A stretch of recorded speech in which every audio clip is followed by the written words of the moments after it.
Olá, bom, hoje então a gente conversa um pouquinho sobre este livraço, chamado Enquanto Agonizo, de William Faulkner. Isso aqui é um livro de 1930, e é mais um livro do Faulkner que se passa ali naquele universozinho chamado Yoknapatawpha, que é ali um sul dos Estados Unidos fictício, baseado, obviamente, no local onde o autor viveu boa parte de sua vida. E eu não tenho certeza se todos os livros dele se passam lá, né? Pelo menos os dois últimos que eu li se passam em Yoknapatawpha também. O primeiro livro que eu li dele foi O Som e a Fúria e o segundo foi Absalão, Absalão. Então, esses dois vídeos já estão aqui no canal, vou deixar links para vocês na descrição deste vídeo. Esta aqui é a minha terceira incursão na obra do Faulkner. E apesar dessa história também se passar no mesmo ambiente das outras duas, aqui neste livro nós não temos os Compson, que é a mesma família que aparece nos dois livros já mencionados. Pois então, aqui nós acompanhamos a família Bundren em um momento bem difícil da vida, a morte da mãe. Aliás, não só a morte da mãe, depois disso vem uma viagem que eles precisam fazer até uma cidade vizinha chamada Jefferson para enterrar a mãe por lá, né? Esse foi seu último pedido. Portanto, note, né? A partir do título você já notou, não é mesmo? Este aqui é mais um livro triste e pesado de William Faulkner. Aliás, eu desconfio de que ele nunca tenha escrito nada feliz, né? E tá tudo bem, seus livros são excelentes. Este é seu segundo romance, né? O primeiro foi O Som e a Fúria.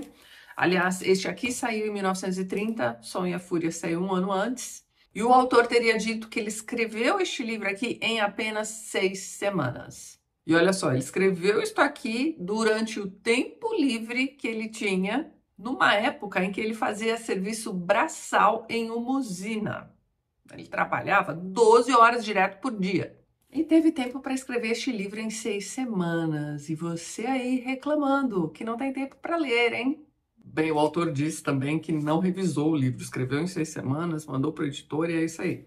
O que só deixa a história mais impressionante, não é mesmo? Pois então, este livro aqui é composto por capítulos bem curtos. Os títulos dos capítulos trazem o nome da personagem, cujo ponto de vista você vai acompanhar aqui. E são mais de 10 narradores fácil, tá? Então, eu mesma não contei, mas com certeza é mais de 10. Esses narradores são os membros da família Bundren, seus vizinhos e as pessoas que eles encontram pelo caminho, né, nessa travessia que eles precisam fazer até chegar a Jefferson para enterrar a mãe. E este livro, pessoal, já começa com o filho mais velho, que é um carpinteiro, fazendo, né, ele mesmo está fazendo o caixão da própria mãe. Detalhe, no começo deste livro, a mãe ainda está viva, agonizando, mas ainda viva. E tem um momento em que ela consegue erguer o corpo, né, da cama e olhar através da janela do quarto onde ela está e ver o filho fazendo o próprio caixão. E aí ela dá até uns pitacos ali, entendeu? Ela diz, você tá bom. Pensa nisso, ó, você sabe que vai morrer e você sabe que sua família está preparando tudo para quando isso acontecer. E vai ser daqui a pouquinho. Bem, esta é uma família que vive no sul dos Estados Unidos, como eu já tinha comentado com vocês, no entreguerras. O pai desta família não é lá muito fã de trabalhar. Os filhos fazem todo o trabalho praticamente, mas mesmo assim eles precisam da ajuda dos vizinhos. Esta é a situação da família Bundren. E quando a mãe morre, eles precisam levá-la, né, levar seu corpo até a cidade de Jefferson, onde a família da mãe está enterrada. Então perceba que ela quer ser enterrada com a sua família de origem e não com a família que ela criou. Tem alguma coisa muito errada aí, não tem? Pois é, conforme você vai seguindo a leitura aqui, você vai percebendo que essa aqui é uma família cheia de problemas, como todas, talvez um pouco mais, hein? São 4 filhos e uma filha. Um filho mais velho, né, como eu disse para vocês, que estava lá confeccionando o caixão da mãe. A gente não sabe as idades de ninguém, mas a gente vai inferindo no texto, né? A gente vai, né, imaginando aqui, é uma escadinha mesmo. Então, o Cash é um carpinteiro, ele é o único que tem uma função já definida. Então, ele está desenvolvendo este ofício de forma bem regradinha e ele está pensando também em conseguir dinheiro, enfim. Ele é um adulto responsável aqui neste livro. O segundo filho da escadinha é o Darrell. Ele tem 1 ano a menos que o irmão mais velho. E ele tem um sexto sentido ou algo assim. Ele vê coisas que os outros não veem, ele ouve coisas que os outros não ouvem. Então, por exemplo, ele sabe que a mãe morreu antes que alguém diga a ele, e ele sabe os segredos da família todinha, então não adianta esconder nada do Daryl. Já o terceiro filho, né, chamado Jewel, é um adolescente ali da pá virada. Pensa em mulher o tempo todo, ele, né, já passa o rodo ali na vizinhança, inclusive com mulheres casadas. Ele não quer ser aborrecido pelos irmãos, ele é meio rebelde, enfim. Por outro lado, ele tem foco, então ele trabalhou durante muito tempo porque ele queria um cavalo específico. Ele conseguiu aquele cavalo, depois de ter trabalhado muito, juntado bastante dinheiro, sem gastar nada, enfim, tá lá o cavalo. Mas nós temos uma questão bem importante ao redor do Jewel. A questão é a seguinte, ele não é filho do Ence. Ence é o pai da família. Ele é fruto do adultério da mãe com um padre local. E o Daryl, obviamente, sabe disso. Depois vem na escadinha, né, a garota, a Dewey Dell, que é aí também uma adolescente da pá virada, que fez uma grande besteira na vida e está tentando consertar, mas não consegue. Bem, ela ama a mãe que está morrendo no começo do livro, mas ela tem outras preocupações na cabeça neste momento, como, por exemplo, o fato de que ela, né, andou se divertindo aí com um garoto da vizinhança, e agora ela está grávida, e ela não quer que a família saiba, porque ela pretende fazer um aborto. Mas assim, ela está desesperada para fazer esse aborto.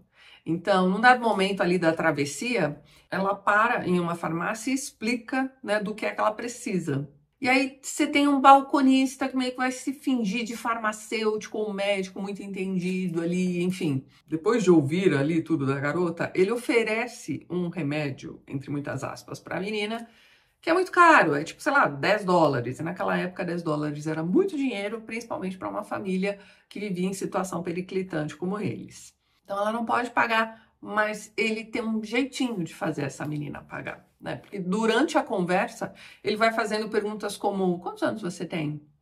E você é casada?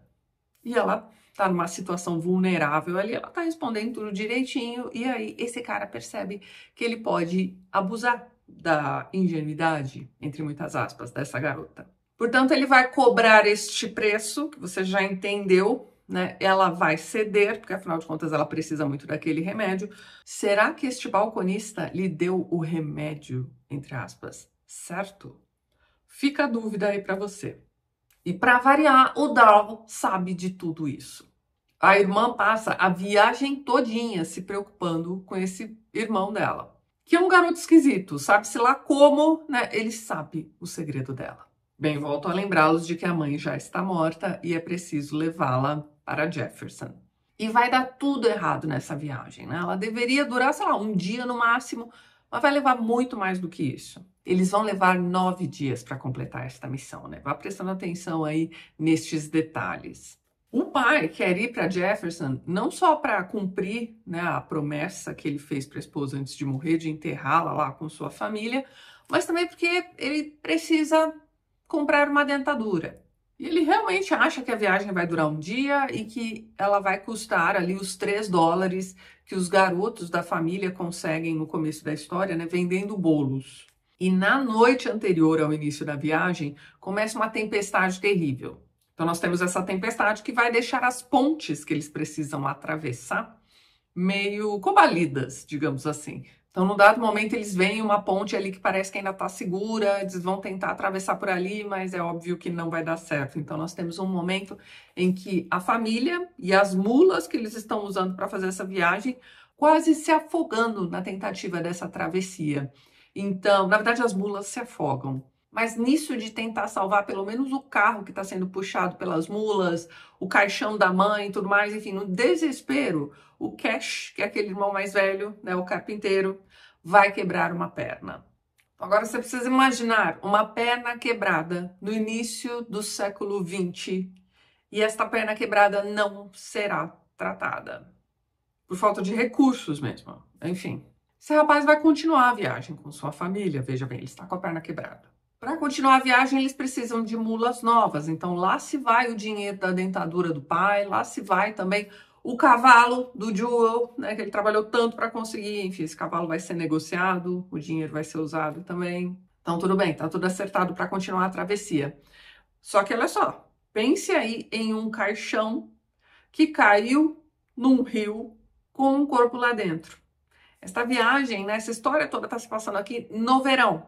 Por onde eles passam, as pessoas reclamam daquele cheiro. Chega um momento em que tem até, sei lá, gente, urubus atrás deles ali durante a travessia. E bem, eles vão conseguindo, né, por meio de conhecidos ali, eles vão conseguindo lugar para ficar, para se alimentar. Chega um dia em que eles conseguem dormir em uma fazenda, não, uma fazendinha. Eles conseguem um quarto para si e eles conseguem deixar o caixão em um celeiro. E naquela altura do campeonato, o Darryl já não tá aguentando mais aquela situação.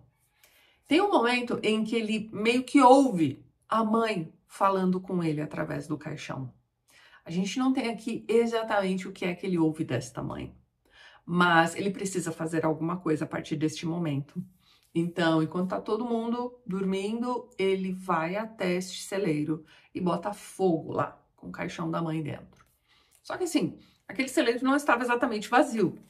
E uma construção de um celeiro custa dinheiro também. Então, né, você tem aí o pessoal da fazenda desesperado para salvar os animais.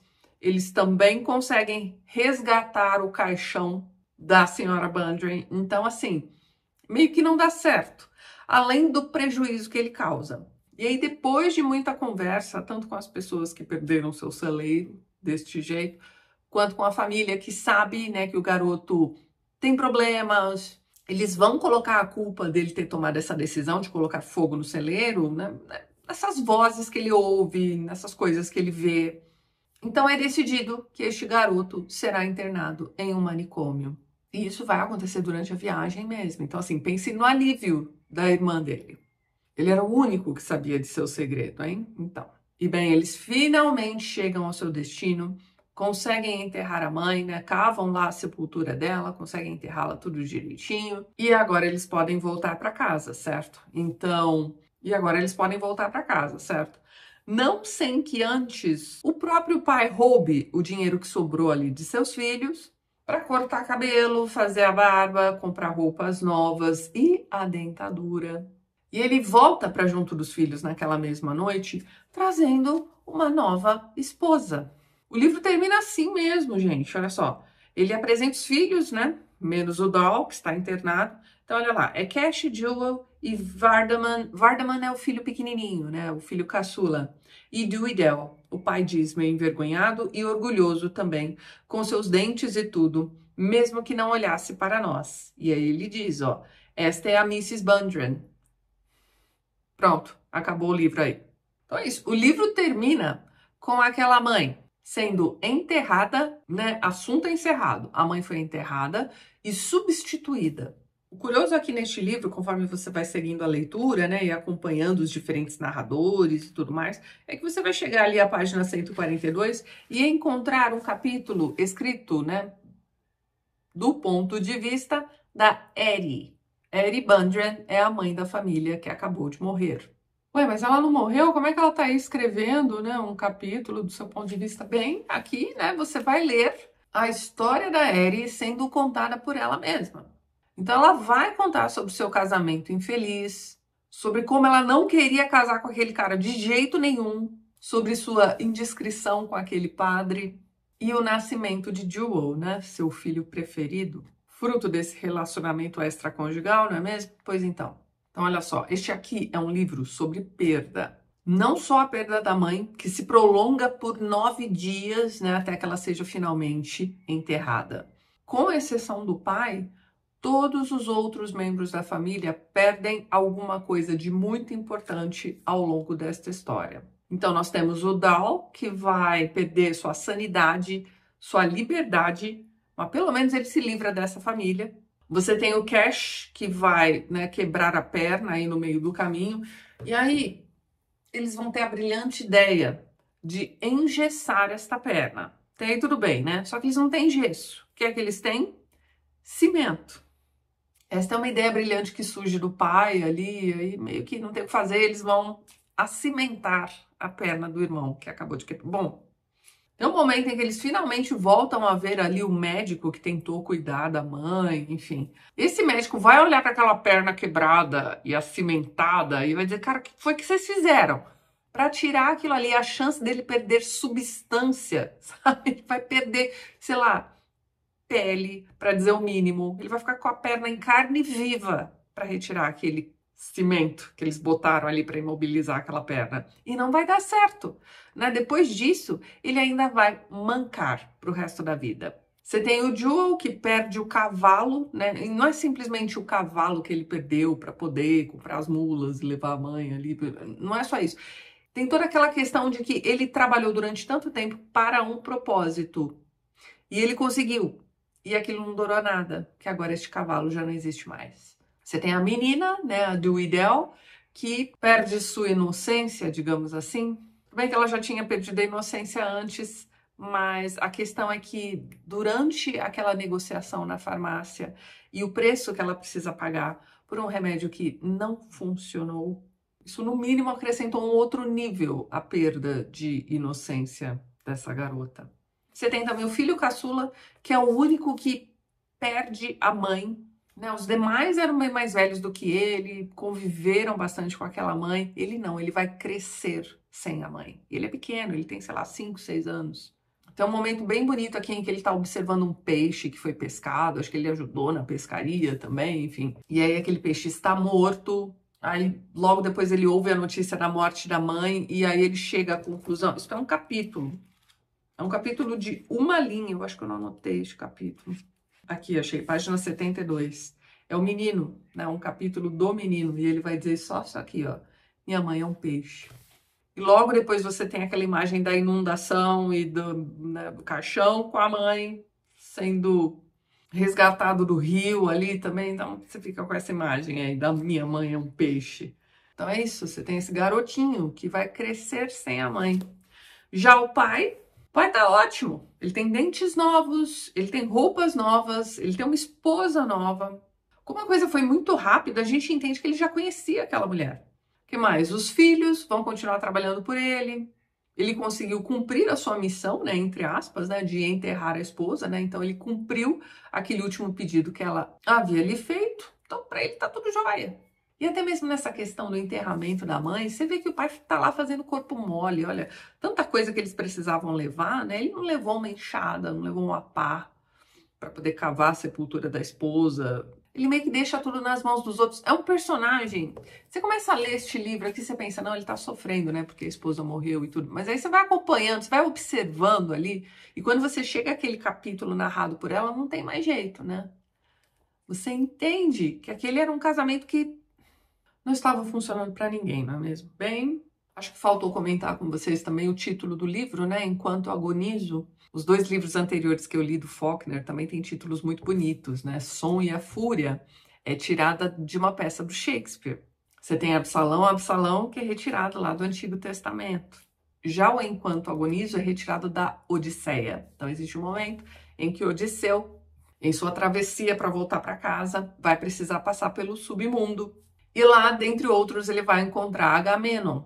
Agamenon que sacrifica sua filha Ifigênia, a esposa sabe disso, e aí quando ele volta para casa, a esposa o mata. Então, eu anotei isso aqui. No livro 11 da Odisseia, que eu já não me lembro se eles chamam de livro ou de canto, nós temos o Agamenon dizendo o seguinte, ó. Enquanto eu agonizava, a mulher com os olhos de cão não fechava meus olhos, enquanto eu descia ao Hades. Essa mulher com os olhos de cão é a esposa que o matou, né? Então, aqui ele está contando para Odisseu que enquanto ele agonizava, aquela mulher ali, né? Enquanto ele, né, a vida se esvaía de seu corpo, aquela mulher sequer fechou seus olhos. Então ele está contando aqui o momento exato de sua morte para o Odisseu. Ele está pé da vida porque a esposa sequer fechou seus olhos. E como não poderia deixar de ser, este livro também está repleto, né, de simbolismo que nos remete à Bíblia. A começar pelos... Lembra que eu falei para vocês? Ó, isso aqui demora 9 dias. Esta viagem horrorosa com esse caixão, com a mãe lá dentro e os urubus e tudo mais. 9 dentro da Bíblia é o número do ciclo completo. Você tem essa família passando pela purificação pela água, depois você tem a família passando por uma purga, na verdade, o caixão da mãe, né? Passando por uma purgação por fogo. Você tem um filho que foi retirado do convívio da família por ser diferente, né? Por ser uma pessoa tocada por Deus, talvez, que tinha essas visões, ele sabia o que estava acontecendo ao seu redor, ele era diferente. Talvez ele fosse simplesmente um garoto muito próximo dos anjos e não exatamente uma pessoa maluca, má, nem nada do tipo. Aliás, ele é um dos filhos mais ativos aqui dentro da história e ele é também o responsável pelo maior número de capítulos aqui. Ele tem, acho que uns 20 capítulos. Enfim, procurando direitinho, a gente vai encontrar mais pontos de contato aí com a Bíblia aqui nesta história também. Mas é isso, gente. Isso aqui é um livro excelente. Não é porque eu contei o final dele para vocês que eu dei spoiler. Este é um livro sobre uma travessia. Então, é o percurso que importa aqui. Aliás, para todos os livros, né, o que interessa é o percurso da história, né? Não exatamente ali o enredo em si, né? É um baita livro, pessoal. O que eu posso dizer para vocês, comparadas às experiências de leituras que eu já tinha, né, anteriormente aqui com livros do Faulkner, é que este livro aqui é muito mais tranquilo de se ler. Sim, você tem fluxo de consciência, né? Esses personagens, quando cada um deles assume um capítulo, você vai acompanhar realmente aquilo que eles estão pensando sobre aquilo que está acontecendo com a família dos Bundren, ou quando você vai lendo ali os capítulos sobre os membros da família, né, com os membros da família como narradores, você também vai entrar em contato ali com o que está acontecendo, né, na cabeça deles enquanto eles precisam passar por tudo aquilo. Mas não é um livro difícil. De certa forma, ele é um livro bem linear, com um evento, né, nós temos um problema que precisa ser resolvido, aquela mãe precisa ser enterrada. Então, de certa forma, a trama desta história aqui é muito mais simples do que a do Som e a Fúria e também Absalão. Portanto, entre estes 3 livros, eu recomendo que você comece por este aqui. Eu comecei pelo Som e a Fúria e, olha, foi bem difícil. Este aqui é um livro de leitura mais tranquila. E como eu ia dizendo, né, apesar de você ter essa linha narrativa bem definida, né, o que precisa ser feito, deve ser feito, será feito em 9 dias, você tem também diversos flashbacks aqui em que você vai lendo, né, sobre como eles foram parar ali naquela situação.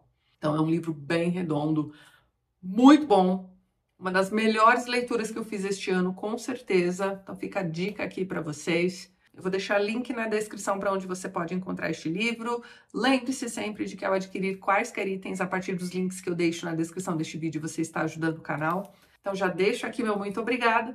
E é isso então, pessoal. Eu vou ficando por aqui. Mas antes gostaria de mais uma vez agradecer a todos os apoiadores do canal. Vocês estão vendo os nomes deles aqui ao lado e na descrição deste vídeo você também encontra os links para os perfis literários do pessoal que apoia a TLT e que também produz conteúdo sobre livros aqui no YouTube e no Instagram. Caso você queira se tornar um apoiador do canal, já deixo aqui meu muito obrigada de coração. Dê uma olhadinha no primeiro link que eu vou deixar na descrição deste vídeo. E é isso então. A gente se vê nos próximos vídeos do canal. Um beijo grande e até mais.